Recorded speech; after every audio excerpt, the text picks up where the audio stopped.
Hello everyone, welcome to cartography IAS a revolution in Indian education. बहुत बहुत स्वागत है गाइज आप सभी का कार्टोग्राफी आईएएस प्लेटफॉर्म पे। मैं आपके साथ आपकी मेंटोर प्रियंका। आगे चलते हैं। आगे चलने से पहले, टॉपिक की तरफ चलने से पहले मैं आपको बताना चाहती हूँ कि कार्टोग्राफी आपके लिए 2 मॉड्यूल्स लेकर आ रहा है, जो अभी हमारे रनिंग दोनों मॉड्यूल्स हैं। यूपी पीसीएस 60 डेज़ का क्रैश कोर्स है और यूपीएससी पंचामृत 2020 ये एक स्टडी मटेरियल है। ठीक है, एक एक करके देख लेते हैं एक बार फास्ट फॉरवर्ड मोड में। यूपीएससी पंचामृत, पंचामृत मतलब 5 चीज़ों से मिलके बना आपका बेसिकली क्या, अमृत। ठीक है, अमृत में क्यों इसको बोलते हैं, जस्ट बिकॉज कि ये आपको यूपीएससी प्रीलिम्स में 60 क्वेश्चंस की रिटर्न गारंटी देता है, और अगर आपके 60 क्वेश्चंस नहीं आते हैं तो आपका मनी जो हो जाएगा वो रिफंड हो जाएगा। इतना श्योरिटी हमें कैसे है, बिकॉज हम उसके अंदर मॉड्यूल्स लेके आए हैं, वो बहुत ही इनोवेटिव हैं।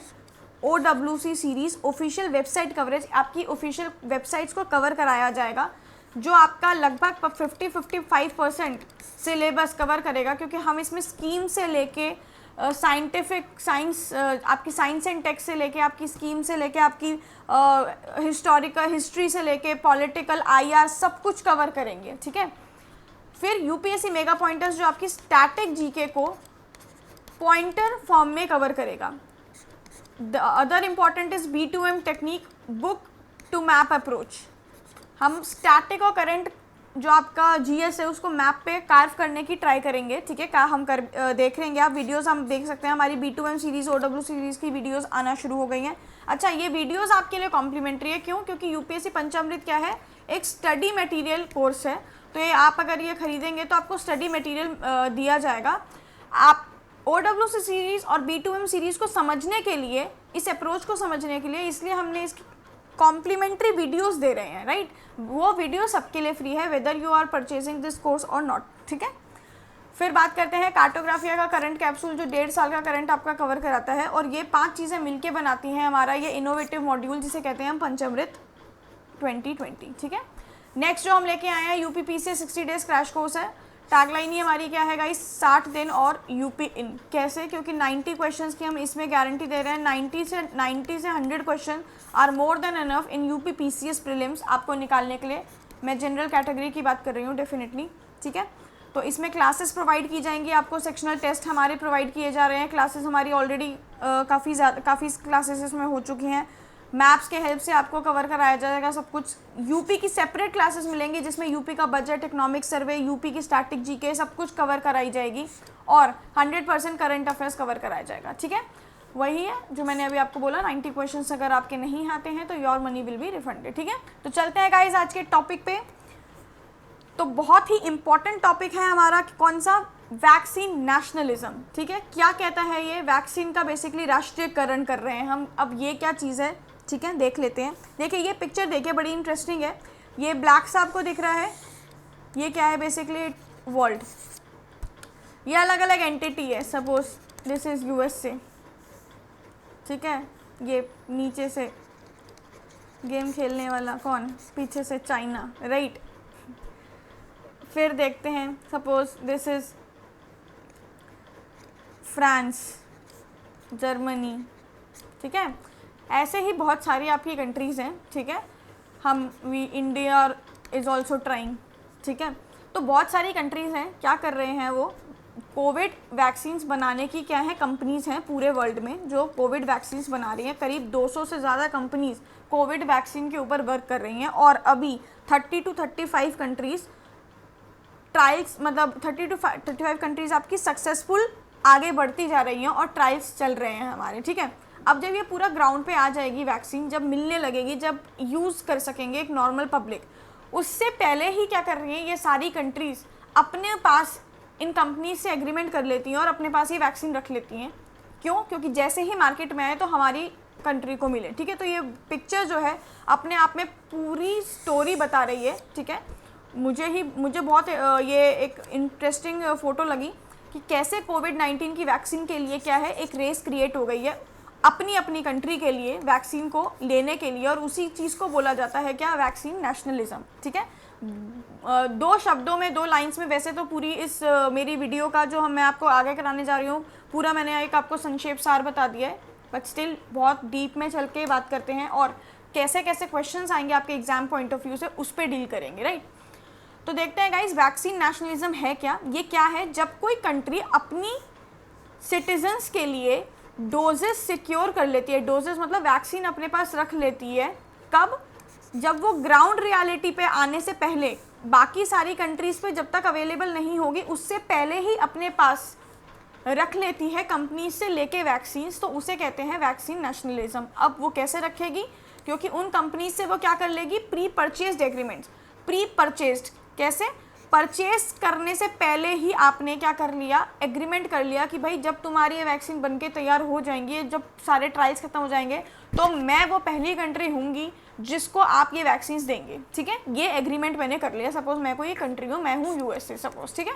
तो यूएसए ने एक कंपनी के साथ, वैक्सीन मैन्युफैक्चरिंग कंपनी के साथ क्या कर लिया, ये एग्रीमेंट कर लिया, ठीक है, जिसे हम क्या बोलते हैं, प्री परचेज एग्रीमेंट्स। और ऐसे ही अच्छा क्या है, अब ये एक कंट्री ने किया होता तो हम इसे वैक्सीन नेशनलिज्म का टर्म नहीं देते। वैक्सीन नेशनलिज्म का टर्म हमने ये इसीलिए दिया क्योंकि ये सिनेरियो क्या है, हमें मल्टीपल कंट्री से देखने को मिला और एक देखा जाए एक फेस सा क्रिएट हो गया जिसमें सबकी अप्रोच क्या है कि my nation should be the first, my nation first approach हमने इसमें देखने को मिलती है। और इस पूरे सिनेरियो को देखकर हम कह सकते हैं कि हाँ, वैक्सीन नेशनलिज्म जैसी कुछ चीज़ क्या हो चुकी है, अभी प्रेजेंट वर्ल्ड में क्रिएट हो चुकी है, ठीक है। ये क्या करेगी, डोमेस्टिक मार्केट को क्या करेगी, प्रायोरिटाइजेशन करेगी आपका डोमेस्टिक मार्केट का, ठीक है। इसे हम क्या कहते हैं, वही वैक्सीन नेशनलिज्म कहते हैं। कंट्री क्या कर रही है, अब इसमें क्या हो रहा है, आप कलेक्टिव अप्रोच जो होनी चाहिए कि भाई सब कंट्री को मिलके एक साथ करना चाहिए, वो हम उससे दूर जाते जा रहे हैं। इक्विटेबल ग्लोबल स्ट्रैटेजी मतलब कि इक्वल अमाउंट में, या जो आपकी डिमांड है या जिस अकॉर्डिंगली आपकी नीड्स हैं उस अमाउंट में, उस रेशियो में इक्विटेबली आपको क्या किया जाएगा, इस चीज़ की देनी चाहिए वैक्सीन्स। लेकिन हम इस भी अप्रोच से क्या है, दूर जाते जा रहे हैं। क्यों, क्योंकि हम क्या चाह रहे हैं, आप लेके रख लो, राइट। बहुत ही छोटा एग्जांपल आपको बताती हूँ, जैसे अगर मैं इंडिया की बात करूँ तो अभी कुछ टाइम पहले, 1-1.5-2 महीने पहले पतंजलि जो हमारे रामदेव जी का चलाया हुआ एम्पायर है, तो वो क्या था, आप ये अपनी कोविड की क्या लेके आए थे, वो कुछ मेडिसिन लेके आए थे। वो पहले को कुछ इशू हो गया था कि अब भाई आपने मेडिसिन कैसे डिक्लेयर कर दिया, ये जो भी है। लेकिन जो भी है, बाद में ये डिसाइड हुआ कि ये मेडिसिन नहीं है, it is just a prevention, it is not a cure, ठीक है। लेकिन जब वो मार्केट में आई थी, जिस दिन आई थी, आपने न्यूज़पेपर मतलब पढ़ा होगा, न्यूज़पेपर में, अगर डिजिटल हम न्यूज़पेपर देख रहे हैं या हमने न्यूज़ देखी होगी, कि क्या न्यूज़ आ गई थी कि विद इन फ्यू आवर्स जितनी भी दिल्ली या बाकी सारी एरियाज़ में जहाँ जहाँ पहले फेज़ में वो मेडिसिन आई थी, विद इन फ्यू आवर्स सारा का सारा स्टॉक ख़त्म हो गया था। अब हम सब ने लेके रख लिया, भले ही हमें कोरोना है नहीं है, लेकिन फॉर फ्यूचर रेफरेंसेस। जब एक स्मॉल ग्रुप, हम जैसे इंडिविजुअल से काम कर रहे हैं, तो डोंट यू थिंक कि एक कंट्री अपने सिटीजन्स के लिए सोचेगी, और वही वो कर रही है। लेकिन क्या ये गलत है?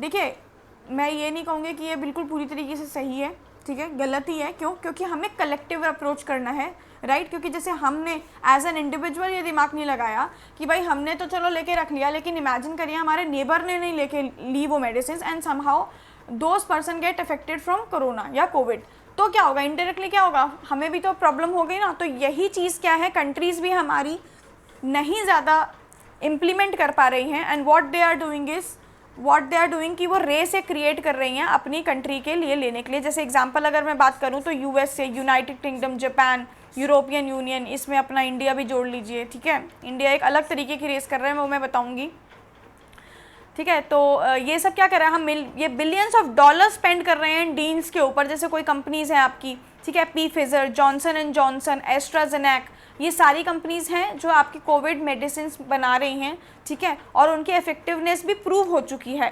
तो इन कंट्रीज़ से ये क्या कर रही हैं, इन कंपनीज़ से जो ये बाकी सारी कंट्रीज़ हैं वो पहले से ही डील कर रही हैं और बिलियंस ऑफ डॉलर स्पेंड कर रही हैं कि आप जो वैक्सीन लाएंगे वो पहले हमें देंगे, ठीक है। तो ये देखते हैं, अब ये वैक्सीन नेशनलिज्म ना सिर्फ मॉरली रिप्रेजेंसिबल है कंडीशन, मतलब ना ये मॉरली गलत है, बल्कि ये एक गलत तरीका है ट्रांसमिशन को रिड्यूस करने का, कैसे, जैसे मैंने आपको बताया कि रिड्यूस थोड़ी होगा इससे ग्लोबली, आपके पर्टिकुलर एरिया में क्या हो गया, समहाउ वो रिड्यूस हो गया, लेकिन जैसे ही आप इंटरेक्शन करेंगे अपने बाहर के एरिया के साथ, क्योंकि ग्लोबल में तो आपने सारी ले ली, ग्लोबली तो वो मेडिसिन पहुंची नहीं, तो क्या होगा, वो जब आपका जैसे ही इंटरेक्शन होगा या जैसे ही हमारी ट्रेडिंग के थ्रू कुछ इंटरेक्शन होगा, वो क्या होगा, सिमिलरली फिर से क्या हो जाएगा, स्प्रेडिंग स्टार्ट हो जाएगी। एंड ये सबको पता है कि ट्रेड जब कोविड के टाइम पे नहीं रुका, तो ये वैक्सीन आने के बाद तो ट्रेड जो बिल्कुल रुका हुआ था वो एकदम से क्या हो जाएगा, बढ़ जाएगा। ठीक है, तो बात करते हैं आगे। अब ये क्या कह रहा है, कंट्रीज जिसमें लार्ज नंबर ऑफ केसेस हैं, सपोज अगर हम इंडिया की बात करें, हम आज की डेट में हमारी इंडिया जो है वो 3rd स्टेज पे है, 3rd नंबर पे है, मतलब यूएस से हमारी फर्स्ट पे है, और चांसेस पूरे हैं, अगर जिस स्पीड में हम लोग चल रहे हैं आगे तो इंडिया फर्स्ट में आ जाएगा। ठीक है, तो अगर अब जिन कंट्रीज़ में क्या है, नंबर ऑफ केसेस ज़्यादा हैं, तो उनको देखा जाए तो उनको वैक्सीन क्या मिलनी चाहिए, राइट, उनकी ग्लोबल जो कंडीशन है उसको इम्प्रूव करना चाहिए, क्योंकि अगर वो इम्प्रूव होगा तब जाके आपकी क्या होगी, ग्लोबल चेंज जो है वो सिक्योर होगी। ठीक है, तो यहाँ क्या कह रहा है कि if the countries with a large number of cases lag in obtaining the vaccine, अगर उन्हें नहीं मिलती है तो the disease will continue to disrupt global supply chain, तो कोई फ़र्क नहीं पड़ेगा, ग्लोबल सप्लाई जो आपकी चेन है वो क्या हो जाएगी, डिस्टर्ब हो जाएगी, और डिजीज़ क्या है वो ग्लोबली क्या हो जाएगी, बढ़ती रहेगी, नहीं है पॉसिबिलिटी कि उस चीज़ को रोका जाएगा। ठीक है, अब it is not enough to protect only one's country citizen, सिर्फ अपने को नहीं करना है, हमें इक्विटेबल वे निकालना है ताकि सब लोग क्या करें, इससे इसका फ़ायदा ले सकें। ठीक है, अगर हम इनफैक्ट इसको एक्सक्लूड कर देंगे कि हाँ अपनी कंट्री को ले लो और जापान यूएस फ्रांस जर्मनी ले लें और बाकी सारी कंट्रीज़ को छोड़ दें, तो इससे क्या होगा, ये जो पेंडेमिक पूरे उसमें फैला हुआ है ये और डीपन होगा। डीप कैसे होगा, क्योंकि अब जर्मनी के लोग क्या सोचेंगे कि हाँ हमने तो अपने सब सिटीजन्स को ठीक कर दिया, तो चलो अब हम नॉर्मली अपना काम करते हैं। अब जो नॉर्मली अपना काम करेंगे तो क्या होगा, बाहर की कंट्रीज़ के साथ क्या करेंगे, डीलिंग होगी, और डीलिंग होगी तो क्या होगा, ट्रांसमिशन होगा, क्योंकि क्या हो गया, इस कंट्री पे तो भाई क्या हुआ, मेडिसिन पहुंची नहीं थी, राइट। अब देखते हैं WHO की जो चीफ साइंटिस्ट हैं डॉक्टर सौम्या स्वामीनाथन, उन्होंने क्या क्या कहा है कि the argument we are making is that virus is everywhere in the world, कि भाई भूल क्यों रहे हो आप लोग कि हम मुद्दा क्या है, कि वायरस क्या है, हर जगह है वर्ल्ड में, and it would be impossible for the world to go back to normal and for the economy to recover if only pockets of peoples are protected. तो भूल जाइए कि हम नॉर्मल बैक टू नॉर्मल हो सकते हैं अगर कुछ सेक्टर ही सिर्फ इस वैक्सीन से क्या होगा, इवॉल्व हो सकेगा, if only few pockets of the people are protected, मतलब सिर्फ कुछ ही लोगों को बचाएंगे तो भूल जाओ कि वापस से इकोनॉमी अर्थव्यवस्था पूरे विश्व की वापस आ सकती है। ठीक है, फिर इन्होंने और क्या कहा, it was a difficult issue because most political leaders would first think about protecting their own people. It is true that they have a responsibility. At the same time, in this particular case, it is not enough to protect only their citizens. It is more important to ensure that people around the world have access in an equitable way. तो बहुत ही सही बात उन्होंने कही। उन्होंने क्या कहा कि अब क्या है, देखिए आपकी वैक्सीन किस कंपनी से ली जाएगी, ठीक है, कहाँ उसका डिस्ट्रीब्यूशन होगा, किस किस सिटीज़ में डिस्ट्रीब्यूशन होगा, ये सारी कौन डिसाइड कर रही है, कंपनी डिसाइड नहीं कर रही है, ये सारी आपकी गवर्नमेंट डिसाइड कर रही है, मोर ओवर हमारी जो पॉलिटिक्स है वो डिसाइड कर रही है। ठीक है, प्रॉब्लम ही ये है कि हमारी क्या है, पॉलिटिकल सिस्टम को ये पावर है कि वो डिसाइड कर रही है, और वो क्या है, वो उसको रिस्पॉन्सिबिलिटी है। अगर हम वैसे भी बात करें तो एक रिस्पॉन्सिबल गवर्नमेंट को पता होता है कि उनको क्या करना है, ठीक है, और हमारा वोटिंग सिस्टम, वोट बैंक वगैरह सब कुछ देख के चलना होता है। तो हम क्या कर रहे हैं, अपनी सिर्फ कंट्री को क्या कर रहे हैं, सेव कर रहे हैं, और वो भूल जा रहे हैं कि जो पॉलिटिकल ग्राउंड है अभी हमें नहीं लाना चाहिए और हमें पूरे वर्ल्ड में साथ में लेके चलना चाहिए। तो ये बात कही है डॉक्टर सौम्या स्वामीनाथन ने। ठीक है, अब कैसे भाई हमें पता चला, हिस्ट्री देखते हैं थोड़ी इसकी, कि जो माय नेशन फर्स्ट अप्रोच है, मतलब हमारी जो ये वैक्सीन का नेशनलिज्म हो रहा है, कैसे पता चला कि कोविड के सिनेरियो में नेशनलिज्म चालू हो गया। ठीक है, वैक्सीन का तो देख लेते हैं क्या हुआ। बिल्कुल स्टार्टिंग में सबसे ज़्यादा रोल तो इसमें यूएसए का ही है, क्योंकि स्टार्टिंग से ही भाई यूएसए क्या था, नंबर 1 पोजीशन पे था, एकदम से बड़ा था। मतलब अगर मैं चाइना वाला फेज़ की बात नहीं करूँ कि जब चाइना 1 पे था, जब सारी कंट्रीज़ में आना शुरू हो गया था कोविड, तो एक कुछ टाइम के ही अंतर्गत यूएस से क्या था नंबर 1 पे पहुंच गया था, बहुत ही रैपिडली इंक्रीज़ हो रहे थे। तो यूएस से क्या था हर जगह अपने हाथ पैर मार रहा था चीज़ों को रिकरेक्ट करने के लिए, ठीक है। तो उन्होंने क्या किया, एक जर्मन कंपनी है आपकी क्यूरवैक कंपनी, जो कोविड-19 की वैक्सीन बनाती है, ठीक है। तो हमारे यूएस से ने जाके उनसे बात की और उनको क्या किया, उनको जो डीलिंग की और उनसे कहा कि सिक्योर हमें एक्सक्लूसिव राइट्स दी जाए आपकी वैक्सीन के ऊपर। और उस जर्मन जो कंपनी थी उसने एक अच्छी अमाउंट में वो राइट दे भी थी। अब जब जर्मन गवर्नमेंट को पता चला, क्योंकि भाई कंपनी तो इंडिविजुअल है ना, गवर्नमेंट को पता चला तो गवर्नमेंट ने कर दिया कमेंट कि नहीं, Germany is not for cell, कि भाई एट द एंड कंपनी तुम हमारे अंडर ही आते हो, तुम हमारी जर्मनी में ही आते हो, कंट्री में आते हो, तो how could you do this कि किसी और कंट्री को एक्सक्लूसिव राइट्स दे दी। और व्हाट अबाउट आर कंट्री, हमारी खुद की कंट्री का क्या हुआ। तो जर्मन गवर्नमेंट ने साफ साफ बोल दिया कि no, don't dare to think and Germany is not for sale. और सिमिलरली क्या हुआ, हमारा जर्मन अपनी गवर्नमेंट ने क्या किया, उस कंपनी के 23% स्टेक क्या किए, आपने अनाउंस कर दिए कि हमने परचेस कर दिए हैं, ठीक है। फिर और आपकी एक्सक्लूसिव राइट्स भी यूएसए से ले ली गई थी, ठीक है। फिर एक और बात करते हैं, फ्रेंच कंपनी है सैनोफी, ठीक है। ये भी क्या बनाती है, आपकी कोविड-19 वैक्सीन में वर्क कर रही है, ठीक है। इधर भी कौन आया, यूएस की एक अथॉरिटी आई यूएसए की, कि US biomedical advance research and development authority.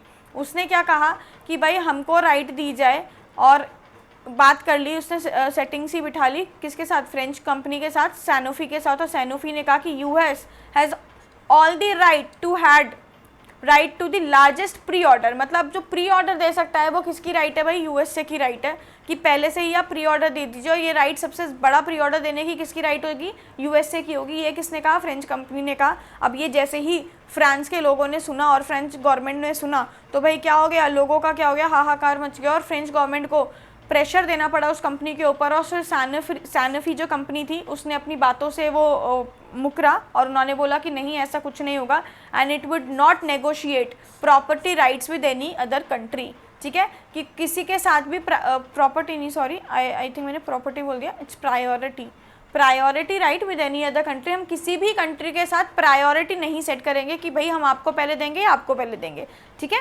तो ये चीज़ काट दी गई कि किसी भी कंपनी के साथ नहीं होगा। ऑब्वियसली आज हमारे साथ भी हो कि हमारी कंपनीज क्या है वो यूएसए या चाइना को देने लग जाएं, तो वी इंडियंस हम भी क्या करेंगे, ये बोलेंगे कि ये क्या हो रहा है। तो same goes with the French government जो हुआ, ठीक है। फिर क्या हुआ, एस्ट्राजेनेका एक कंपनी है आपकी, ठीक है। तो उसने क्या किया, यूके की कंपनी है, ठीक है, 79 मिलियन का इन्वेस्टमेंट किया। ये this number is not important for you, ठीक है। वहाँ पे भी क्या हो गया, यूएस आ गया और बेसिकली क्या कर दिया, आपकी कंपनी में क्या कर दिया, आपने फिर से इन्वेस्टमेंट कर दिया और बोल दिया कि हमको चाहिए क्या, ये मेडिसिन चाहिए। और क्या बोला उस कंपनी ने कि जो ये वैक्सीन्स हैं, secure vaccines for Americas as early as possible. तो हम देख रहे हैं हर जगह कौन भाग रहा है, हमारा यूएसए भाग रहा है, और कहीं ना कहीं USA is responsible for vaccine nationalism, ठीक है। फिर आते हैं अगला एक और, WHO ने, अब ये बहुत बड़ा, देखिए ये बहुत बड़ा पॉइंट है, क्योंकि अब तक तो क्या थी, प्राइवेट कंपनीज थी जो चलिए यूएसए की बात सुनती जा रही थी। WHO ने अभी क्या हुआ था, WHO ने बोला था कि आपकी ये जो वैक्सीन्स हैं वो सबको प्रोवाइड की जाएंगी, और उसी के बेसिस पे उसके और एक दो और रीजंस की वजह से क्या कहा, और WHO ने एक और स्टेटमेंट पास किया था कि जो यूएसए है वो अपनी जो कोविड सिचुएशन है वो ढंग से नहीं संभाल पा रहा है। तो उन्हीं स्टेटमेंट्स के बाद क्या था, ट्रंप ने क्या किया, WHO की यूएस फंडिंग को कम कर दिया, ठीक है, रोकने का फैसला कर दिया कि अब मैं यूएस फंडिंग नहीं दूंगा। तो तुरंत WHO क्या हुआ, पलट गया और उसने बोला कि नहीं ठीक है भाई, हम देखते हैं, रिस्टोर करते हैं चीज़ों को, ठीक है। तो अब जब WHO जैसा एक रिस्पॉन्सिबल ऑर्गेनाइजेशन जिस पे काफ़ी ज़्यादा चीज़ें टिकी हुई हैं, पूरा वर्ल्ड उसको देखता है, ऐसे सिनारियो में अगर आप WHO ऐसी चीज़ें करेगा तो what will you expect from the private companies, ठीक है।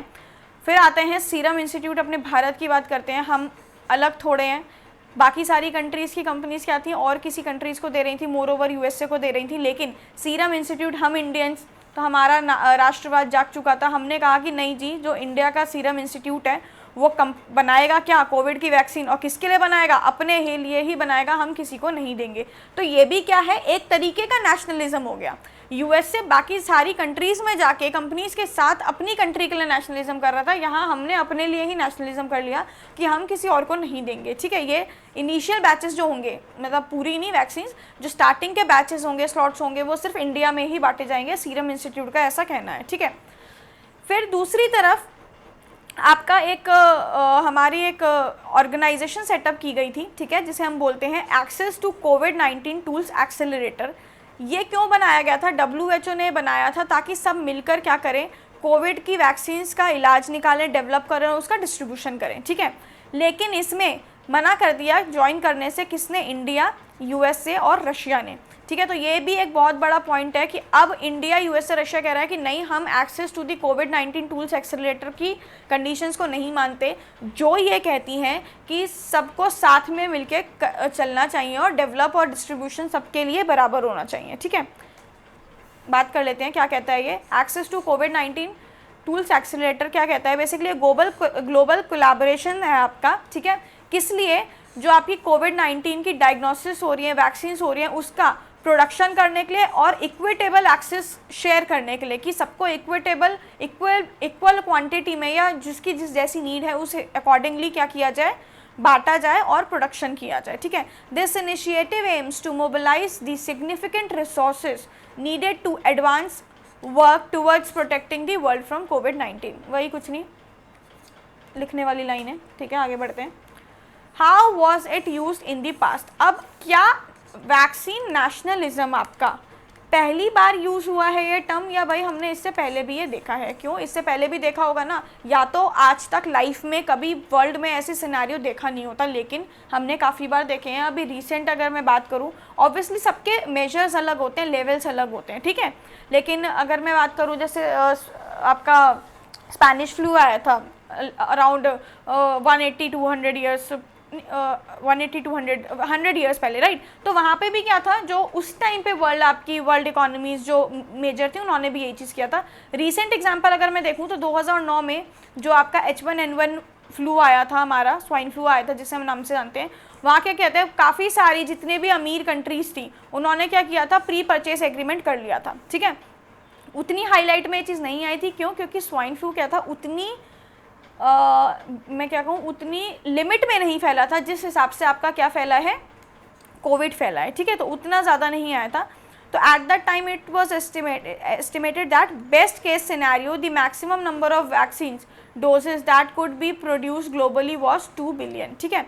जो बेस्ट केस क्या होगा कि 2 बिलियन वैक्सीन को प्रोड्यूस किया जाएगा, लेकिन उसमें से आपकी 6 लाख डोजेस तो अकेला किसने ले लिया? यूएस ने ले लिया। वहाँ पे भी क्या था, कहाँ गया पेन,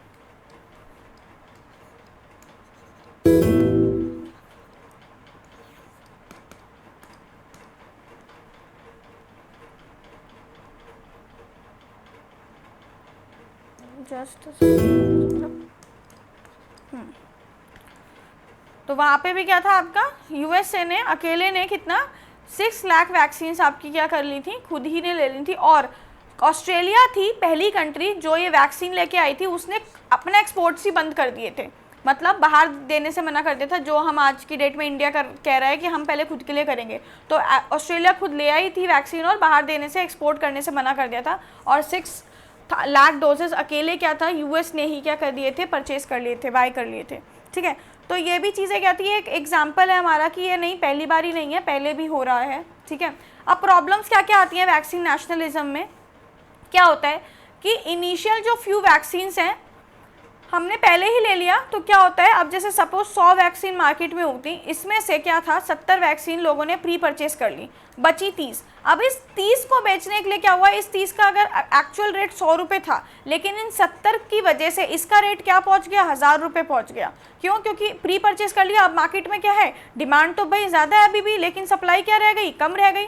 तो इसकी वजह से क्या होता है, जो आपके इनिशियल स्टेजेस में वैक्सीन आती हैं वो क्या होती हैं, अनअफोर्डेबल प्राइसेस पे होती है और इनएक्सेसिबल होती है, हर जगह आपको अवेलेबल भी नहीं होगी और ऐसे प्राइसेस में होगी कि आपको बहुत ज़्यादा कॉस्टली पड़ेगा, ठीक है। फिर ड्रॉबैक एक और क्या है कि countries with less resources and bargaining power, मतलब ऐसी कंट्रीज जिसकी बार्गेनिंग पावर भी क्या है, ज़्यादा है। बार्गेनिंग पावर ज़्यादा होना मतलब कि आपको बहुत बार्गेन करना पड़ा है। बार्गेन आप कब करते हो? जब आपकी जो है अमाउंट होता है, आपका स्पेंडिंग कैपेसिटी होती है वो कम होती है, राइट।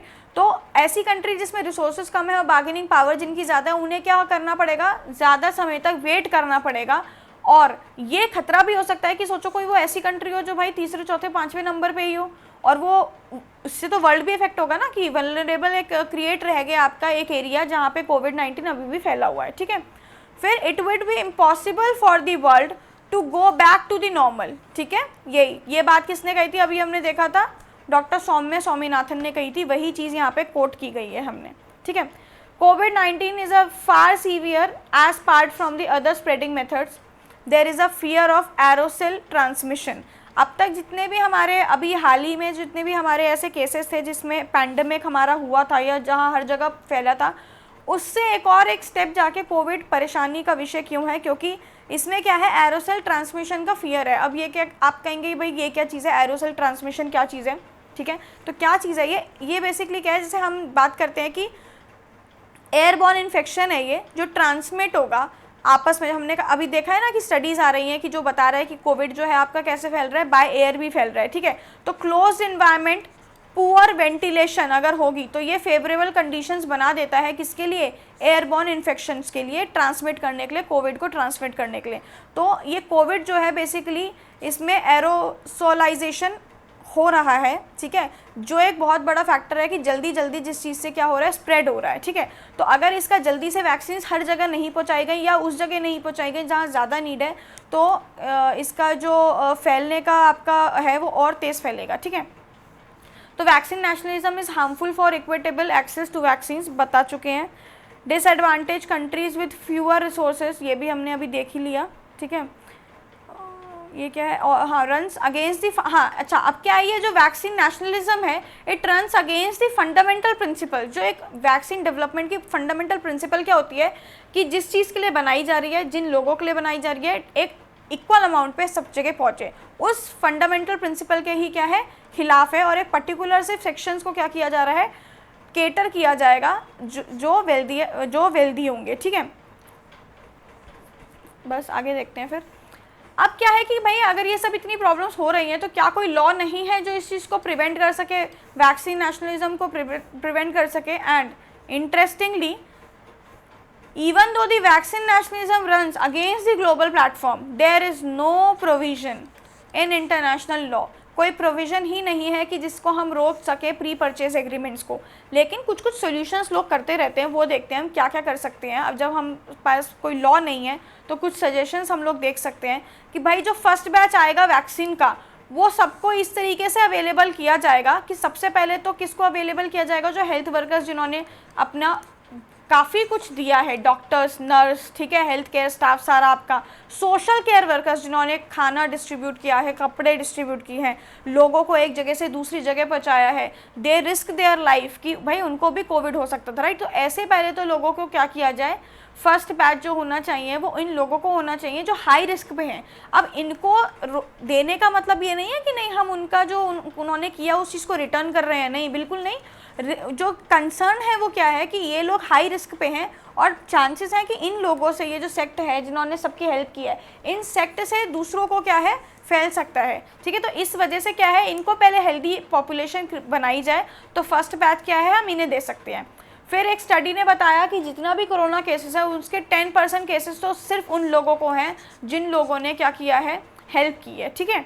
तो बहुत ही अनफेयर हो जाएगा इन लोगों के साथ अगर हम इन लोगों को वैक्सीन्स प्रोवाइड नहीं करेंगे, ठीक है। फिर बात करते हैं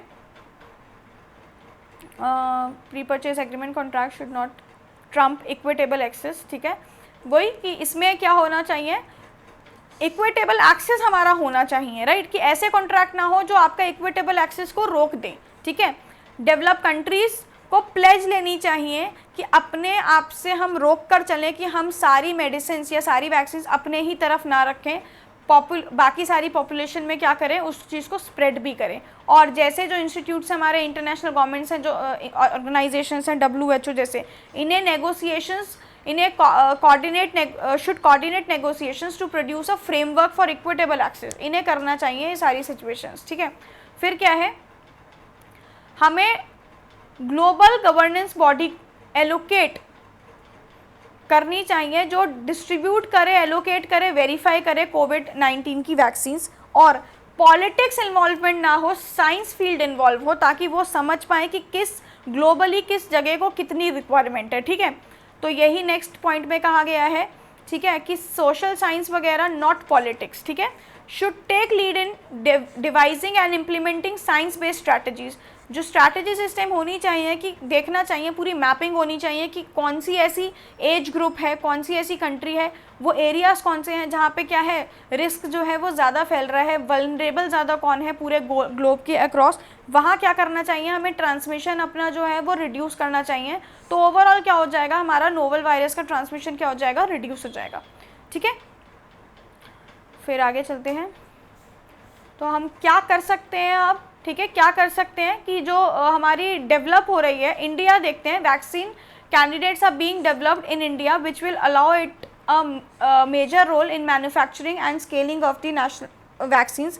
इंडिया ने एक चीज़ और डिसाइड किया कि इंडिया अपने साथ साथ इंडिया की नेबरिंग कंट्रीज़ को भी क्या करेगा, केटर करेगा, और उनको भी वैक्सीन क्या की जाएगी, प्रोवाइड की जाएगी। ग्लोबल लेवल पे देखूँ तो एक आपकी कोवैक्स फैसिलिटी अवेल कराई जा रही है, जो किसने बेसिकली इनिशिएटिव किसने मिलके बनाया है, 3 लोगों ने, एक गावी, ठीक है, आपका कोलिएशन फॉर, ये आपका सेपिक है आपका, ठीक है, coalition for epidemic preparedness innovation commission, ठीक है, और WHO, ये 3 लोगों ने, 3 आपकी ऑर्गेनाइजेशंस ने मिलके कोवैक्स फैसिलिटी बनाई है। ये कोवैक्स फैसिलिटी क्या एम करती है, इसका एम क्या है बेसिकली कि एटलीस्ट 2 बिलियन डोज क्रिएट करनी है, कब तक, अगले साल के एंड तक, ताकि पूरे वर्ल्ड में क्या हो सके, डिस्ट्रीब्यूशन हो सके। और मेन फोकस किसके पे रहेगा, लो एंड मिडिल इनकम कंट्रीज़ के में रहेगा, ताकि वो ना सफ़र करें नेशनलिज्म, ये आपकी वैक्सीन नेशनलिज्म से। ठीक है, एक बार डीप में देखते हैं क्या चीज़ है। कोवैक्स ग्लोबल वैक्सीन फैसिलिटी क्या है, बेसिकली वैक्सीन पिलर है। ठीक है, जो अभी हमने देखा था, एक्सेलरेटर देखा था कि ये कब लॉन्च हुआ है, हमने अप्रैल में लॉन्च किया है।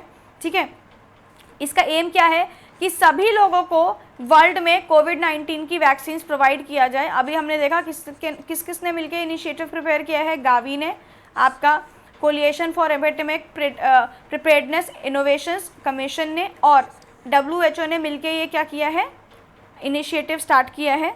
ठीक है, और सभी कंट्रीज़ को क्या है, इंश्योर करेगा कि सभी कंट्रीज़ के पास क्या जाए, डेवलपमेंट जाए, और ये वैक्सीन्स का एलोकेशन हो। और क्या कर सकते हैं हम, फाइनेंसिंग मैकेनिज्म का भी यूज़ कर सकते हैं। हम क्या कर सकते हैं, एक मॉडल लेकर आ सकते हैं, और लेकर आए भी हैं, कि एडवांस मार्केट कमिटमेंट मॉडल, जो क्या करता है, डोनर्स को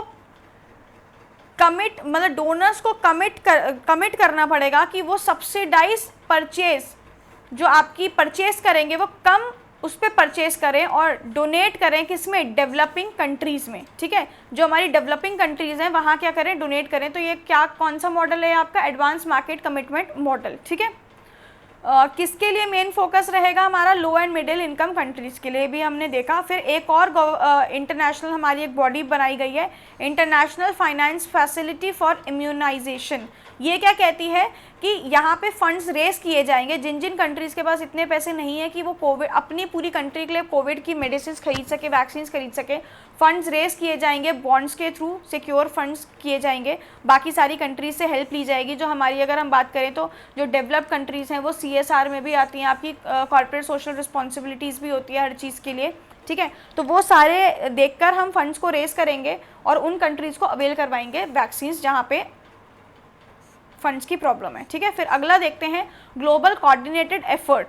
ये क्या करेगा, ये मेंस के पर्सपेक्टिव से गाइस ऐसे ही आंसर आप फ्रेम करके लिखेंगे तो बहुत ही ज़्यादा आपके आंसर में वेटेज क्रिएट होगी। ठीक है, to estimate and account for the available global workforce of vaccinators. हाँ, ये बहुत इंपॉर्टेंट चीज़ क्या कहता है, देखिए क्या कहता है कि पहले तो हमें ये पूरे वर्ल्ड में मैप करना चाहिए कि भाई कितने लोग हैं, कितनी कंपनीज़ हैं जो क्या ये कोविड वैक्सीन प्रिपेयर कर रही हैं। अब जब हमने मैप कर लिया तो सबको क्या करना चाहिए, एक common research and development R&D देनी चाहिए कि आप ऐसे ऐसे कर सकते हैं। सपोज कोई चीज़ में ये बेटर कर रहा होगा, किसी चीज़ में ये बेटर कर रहा होगा, आप सबको मिला के क्या करेगा, एक यूनिक प्लेटफॉर्म बना दीजिए, ऐसा प्लेटफॉर्म जो यूनिफॉर्म हो, ठीक है, यूनिफॉर्म प्लेटफॉर्म हो।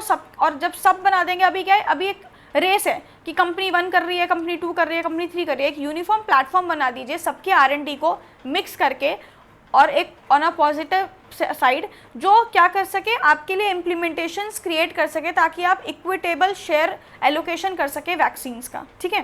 तो ये बहुत ही इंपॉर्टेंट पॉइंट है। इससे हम क्या कर सकते हैं, अपनी वैक्सीन डेवलपमेंट का भी नंबर क्या कर सकते हैं, इंक्रीज़ कर सकते हैं, ठीक है।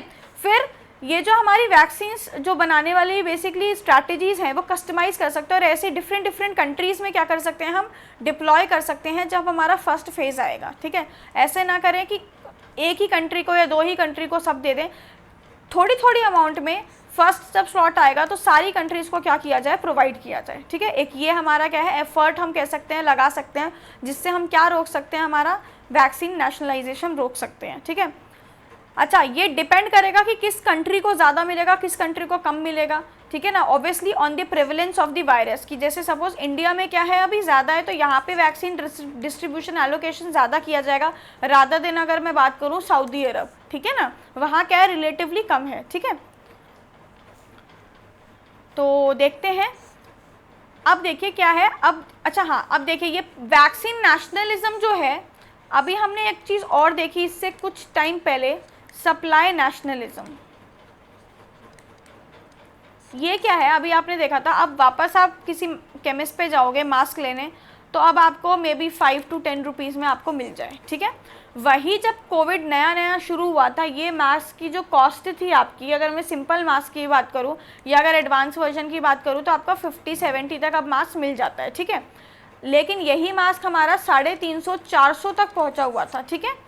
और अगर सिंपल मास्क की बात करूँ, जो क्लिनिकल मास्क होते हैं, वो भी आपका क्या था, 50 रुपीज़ में मिल रहा था, ठीक है। जो चीज़ आज की डेट में 5 या मैक्सिमम 10 रुपीज़ में मिलती है, ठीक है। तो वो भी क्या था, सप्लाई नेशनलिज्म था। सबने क्या किया था, ले लेके रख लिया था पूरे वर्ल्ड में। देखिए एकदम से ये सबके लिए प्रॉब्लम आई तो क्या हुआ था, जहाँ एक लिमिट में हमारा प्रोडक्शन था इन चीज़ों का, चाहे पीपीई किट की आप बात करें, चाहे मास्क की बात करें, चाहे वेंटिलेटर्स की बात करें, किसी की बात करें, लिमिटेड प्रोडक्शन था। और एकदम से कोविड की सिचुएशन आया तो सब कंट्रीज़ ने क्या किया, अपने पास खरीद के रख लिए या हमने ले लिया, बेड्स ले लिए, क्या हो गया। और फिर उन कंट्रीज़ के पास क्या हो गया, कमी पड़ गई जहाँ एक्चुअली ये सिचुएशन अराइज हुई और उनके पास इतना पैसे नहीं थे। तो जस्ट हमने अभी ये देखा था कि सप्लाई नेशनलिज्म देखा था, और उससे देखा था कि इन चीज़ों की क्या हुई थी, कॉस्ट एकदम से क्या हुई थी, सडन इंक्रीज़ हो गई थी। कॉस्ट जब सडन इंक्रीज़ हुई तो सबके ऊपर फैसिलिटीज़ उतनी नहीं प्रोवाइड की हम करा पाए, ठीक है। सेम हम क्या गलती करने जा रहे हैं, वैक्सीन नेशनलिज्म भी हम करने जा रहे हैं। वैक्सीन की भी क्या होगी, अब देखना एकदम से कॉस्ट बढ़ेगी और एकदम से जो नॉर्मल लोग होंगे वो एकदम से अफोर्ड नहीं कर पाएंगे, ठीक है। तो हमें एक लेसन सीखना चाहिए, जो हमने अभी ये देखा कि जो आपका सप्लाई नेशनलिज्म हुआ उससे ग्लोबल सप्लाई चेन पूरी की पूरी क्या हो गई थी, डिस्टर्ब हो गई थी और फेल हो गई थी। तो उससे हमें सीखना चाहिए और वैक्सीन में हमें ये चीज़ एटलीस्ट नहीं करनी चाहिए, ठीक है। तो we need to prevent the vaccine nationalism, ठीक है। तो समझ आया गाइस आप लोगों को, मुझे लगता है आज की क्लास समझ आई होगी। हमने हर पर्सपेक्टिव को कवर किया है कि कैसे क्या होता है पहले तो, ठीक है। सबसे पहले हमने क्या देखा कि वैक्सीन नेशनलिज्म क्या है, फिर हमने देखा कि जो हमारी डॉक्टर स्वामीनाथन, हम इनका कोटेशन कोट कर सकते हैं, एटलीस्ट कुछ वर्ड्स कोट कर सकते हैं जो हमें ध्यान रह जाए, ठीक है। फिर हमने देखा कि कैसे पता चला कि वैक्सीन नेशनलिज्म हो रही है, ऐसा क्या क्या हुआ। फिर हमने ये चीज़ देखी कि उसको हम रिड्यूस करने के लिए क्या क्या कर सकते हैं, और पास्ट में भी क्या कभी वैक्सीन नेशनलिज्म हुआ था, कंसर्न क्या है, हमने देखे कि वैक्सीन नेशनलिज्म के होने से क्या क्या नेगेटिव क्रिएट होगा पूरे वर्ल्ड में, और क्या सप्लाई चेन आपकी क्या हो जाएगी, डिस्टर्ब हो जाएगी, प्राइजेस इंक्रीज हो जाएंगे, आपके रिसोर्सेज की अवेलेबिलिटी कम हो जाएगी, डिमांड सप्लाई का कर्व पूरा क्या हो जाएगा, हिल जाएगा, ठीक है। तो ये सारी चीज़ें हैं, ये सब हमने देखा कि कोई लॉ नहीं है अभी हमारा इस चीज़ के ऊपर, और हम क्या है कुछ एक सिर्फ सजेशंस दे सकते हैं या कुछ क्या कर सकते हैं, चीज़ों को हम देख सकते हैं, ये ट्राई कर सकते हैं कि ये चीज़ें अगर हम करें तो चीज़ों को कंट्रोल किया जा सकता है। तो ये सब हमने देखा आज। और कुछ मैकेनिज़्म देखे, एफर्ट देखे कि क्या क्या लगा सकते हैं, और ये देखा कि वैक्सीन नेशनलिज्म का भी हमने एक छोटा सा रूप देखा था सप्लाई नेशनलिज्म में, and we should not repeat that. तो इसको आप एज अ कंक्लूजन लिख सकते हैं, ठीक है ना, अपने आंसर्स में। और पीछे जो आपके ये सब हैं, ये वे फॉरवर्ड्स लिख सकते हैं, इनको वे फॉरवर्ड्स में एक सिंगल पॉइंट्स बना सकते हैं आप अपना, कि फाइनेंस मैकेनिज्म क्या है, ग्लोबल कोऑर्डिनेटेड एफर्ट के थ्रू हम क्या करेंगे, ठीक है, कोवैक्स ग्लोबल वैक्सीन फैसिलिटी क्या लेके आई है आपके लिए, ठीक है। और पॉलिटिक्स का हमने इन्वॉल्वमेंट देखा कि क्या सिर्फ किस साइंस जो आपकी स्ट्रीम है उसको उभर के आना चाहिए, they should decide the strategies, ठीक है, not the politicians to decide. तो ये सब हमने सारी चीज़ देखी। और फर्स्ट स्टेज जो है हमें सारी कंट्रीज़ में थोड़ी थोड़ी वैक्सीन देनी चाहिए, और पहले स्टेज में किन लोगों को देनी चाहिए, सोशल वर्कर्स और अपने हमारे जो ये जितने भी डॉक्टर्स और हेल्थ सेक्टर से रिलेटेड लोग हैं। तो ये सब हमने चीज़ें देखी, और इंटरनेशनल ऑर्गेनाइजेशन को भी सामने आना चाहिए सिचुएशन को कंट्रोल करने के लिए। तो आई होप आप लोगों को गाइस क्लास पसंद आई होगी और समझ आई होगी, बहुत ही इंपॉर्टेंट टॉपिक है, ठीक है। शॉर्ट में भी हम वही है, शॉर्ट में ही बता सकते थे, लेकिन शॉर्ट में कार्टोग्राफी आईएएस आपको इसीलिए नहीं बताना चाहता ताकि आप हर टॉपिक की क्या करें, डीप एनालिसिस करें, और मेंस पर्सपेक्टिव से आपके आंसर्स अभी से ही फ्रेम होना शुरू हो जाएं, ठीक है। कोई और अन्य आपकी दुविधा हो, डाउट हो, या कोई आपको कोर्स के रिलेटेड, फीस स्ट्रक्चर के रिलेटेड कुछ भी बात करनी हो, तो you can contact on this numbers. और ये सारे सोशल नेटवर्किंग साइट्स हैं, प्लस हमारा टेलीग्राम ग्रुप गाइस क्रिएट हो चुका है। टेलीग्राम ग्रुप का लिंक आपको इस डिस्क्रिप्शन बॉक्स में मिल जाएगा, उसमें आप नोट्स डाउनलोड कर सकते हैं, और रेगुलर आपको वीडियोस की क्या मिलेगी, अपडेट्स मिलेगी, कि रेगुलर लिंक्स आपको दिए जाएंगे वीडियोस के। तो टेलीग्राम ग्रुप प्लीज़ ज्वाइन कीजिए कार्टोग्राफी आईएएस के नाम से, और लिंक आपको डिस्क्रिप्शन बॉक्स में मिल जाएगा।